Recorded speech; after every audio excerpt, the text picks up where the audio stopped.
आपण माझे नातेवाईकाचा तो काय आमचा हे नाही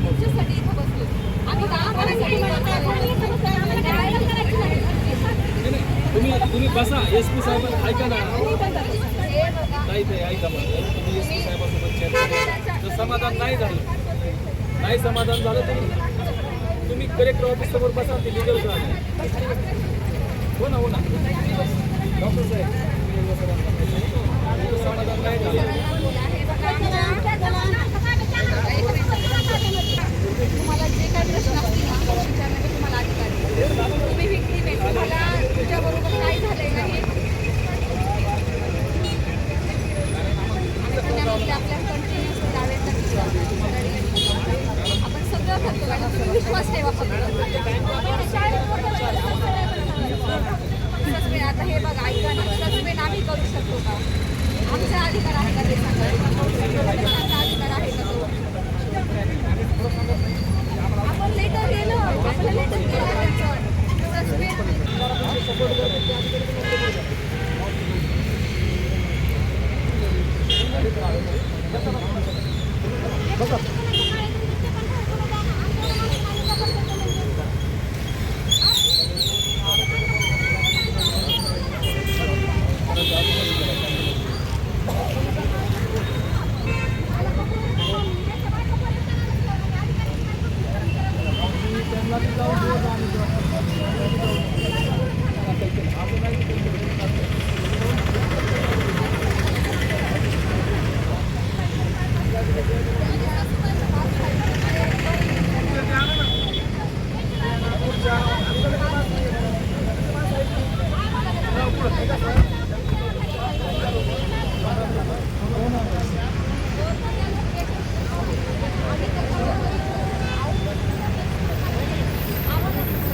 आरोपी कमिशनरचे कमिशनरची तर ताब्यात काही आमचा मुद्दा असा आहे आरोपी कर्मचारी आपल्याकडे सर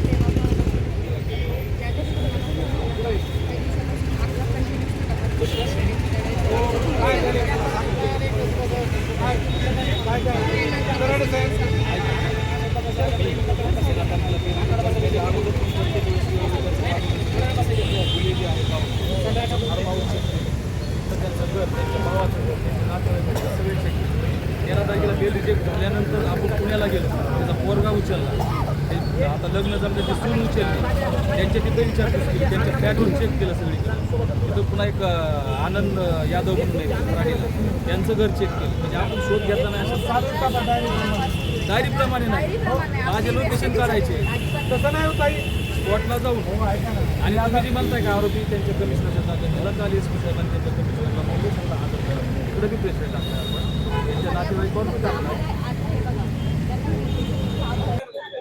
GSTचे वरिष्ठ अधिकारी प्रदीप फाटे यांच्यावर गुन्हा दाखल झाला मात्र ते तेव्हापासून फरार आहेत।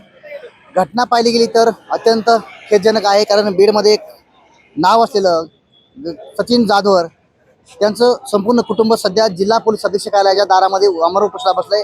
पाहायला गेलं तर याच ठिकाणी हे कुटुंब आहे, नातेवाईक आहेत, प्रचंड प्रमाणामध्ये या ठिकाणी आलेले पाहायला मिळतात। गेले अनेक दिवसापासून या कुटुंबाला न्याय मिळत नाही मात्र जिल्हा पोलीस अधीक्षक नवनीत कावत यांच्या अधिपत्याखाली ग्रामीण पोलीस ठाण्यामध्ये गुन्हा दाखल झाला मात्र अद्यापही कुठालाच या प्रकरणामध्ये तपास लागलेला नाही।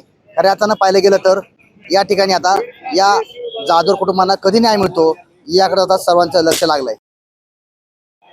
मराठवाड्यातील प्रसिद्ध डॉक्टर अरुण शिवाजीराव बडे यांचे बीडमधील सर्वात अत्याधुनिक कार्डियाक युनिट, रुग्णांसाठी तज्ञ डॉक्टर टीम 24 तास उपलब्ध।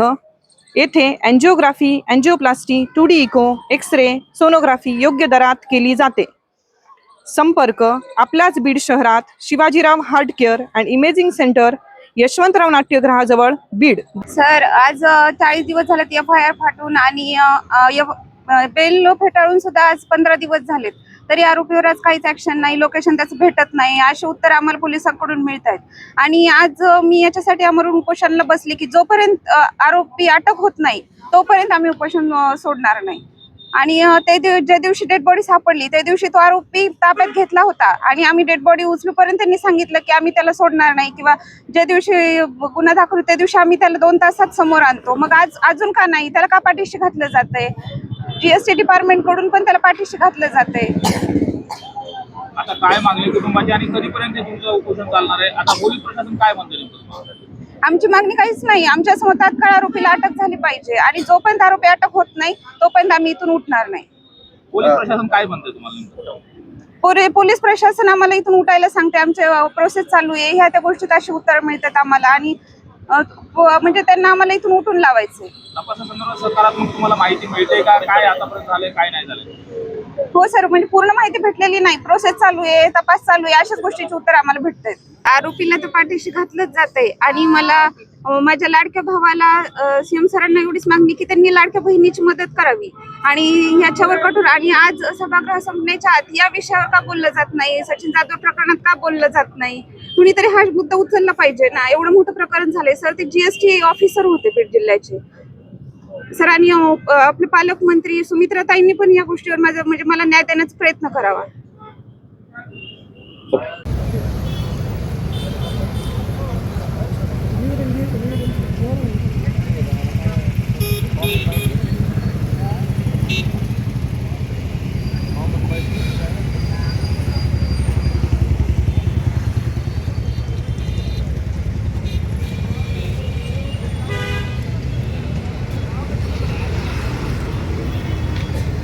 बीड शहरातील प्रसिद्ध डॉक्टर मुजाहिद यांचे ब्रेन केअर हॉस्पिटल व संकल्प व्यसनमुक्ती केंद्र आहे. येथे सर्व प्रकारच्या मानसिक आजारावर व व्यसनावर उपचार केले जातात. संपर्क खाजा कॉम्प्लेक्सच्या मागे एकता नगर, जालना रोड, बीड. वरिष्ठ अधिकाऱ्याच्या त्रासाला कंटाळून ही घटना हे पाऊल उचलतोय, मात्र त्याचं नाव लिहिलं गेलं तो प्रदीप फाटे हा त्यांचा वरिष्ठ अधिकारी आहे आणि तो त्या घटनेपासून जेव्हा फरार झाला आहे तेव्हापासून मात्र अद्याप सापडला पोलिसांना नाही.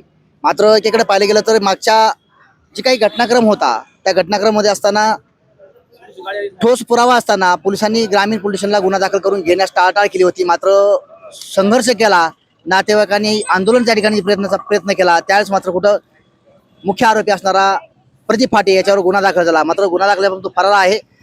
माझ्यासोबत काही त्यांचं कुटुंबीय आहे, काय घटनाक्रम होता आपण जाणून घेण्याचा नक्की प्रयत्न करू. ताई, काय सांगाल? पहिल्यांदा ही ठोस पुरावा होता, मात्र आरोपीवर गुन्हा दाखल करण्यासाठी पोलिसांनी टाळाटाळ केली होती, हे तुम्ही आम्ही सुद्धा पाहिलंय. मात्र पुन्हा एकदा उपोषणाला बसताय, आंदोलनाची वेळ येते, काय वाटतंय तुम्हाला या संदर्भात? सर, मला तरी अपेक्षा नव्हती की पोलीस प्रशासन म्हणजे एवढं मला की उपोषणापर्यंत वेळ आणल, पण सर आज वेळ आलेली आहे. कारण की मी 15 दिवस वेट केला ह्या गोष्टीचा की मी कंटिन्युअस ते होते प्रोसेसमध्ये की सर आज काय झालं, पण त्यांनी फक्त लोकेशन भेटलं नाही, भेटले सापडलं नाही, ह्या गोष्टीत म्हणजे मला ते उत्तर अपेक्षित नव्हतं त्यांच्याकडून. मला फक्त हे ऐकायचं होतं की हो आम्ही अटक केलाय, पण ते मला आजपर्यंत भेटलं नाही. त्याच्यामुळे मी हा डिसिजनवर पोहोचले की अमर उपोषणाशिवाय मला पर्याय नाही, त्याशिवाय मला न्याय भेटू शकत नाही. हे 7 आंदोलन चालू आहे, हे किती दिवस आंदोलन असणार आहे? याच्यामध्ये नातेवाईक सहभागी होत आहेत, काय भूमिका असणार आहे पुढे? सर, जोपर्यंत आरोपी अटक होत नाही तोपर्यंत हे आंदोलन चालणार आहे आणि आरोपी अटक झाल्याशिवाय आम्ही इथून उठणारच नाही. नक्कीच पाहायला गेलं तर सचिन जाधव हे सर होते, ते SITचे GSTचे प्रमुख असलेला अधिकारी होता आणि त्या अधिकाऱ्यांनी आपली जीवनयात्रा संपवली. मात्र त्यांचा वरिष्ठ अधिकारी जो प्रदीप फाटे आहे, ज्या दिवशी ही घटना घडली त्या दिवशी तो पोलीस स्टेशनमध्ये सही सलामत बसला होता. मात्र त्यानंतर पोलिसांनी त्याला कोणत्या आधारावर सोडलं हे मात्र अद्याप कळलेलं नाही. मात्र ज्या दिवशी सोडलं गेलं त्या दिवसापासून तो फरार आहे.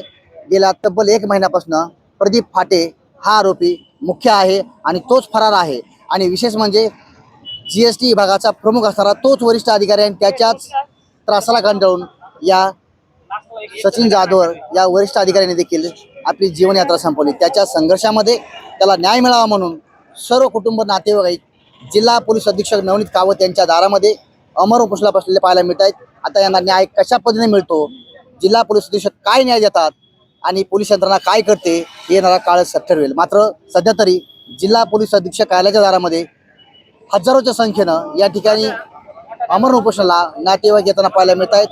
बीड शहरातील असंख्य लोक, मित्रपरिवार या आंदोलनामध्ये सहभागी होणार आहे. ही संख्या वाढत जाणार आहे. जवळपास 3 ते 4 हजार संख्या या जिल्हा पोलीस अधीक्षक कार्यालयाच्या दारामध्ये संध्याकाळपर्यंत तुम्हाला दिसणार आहे.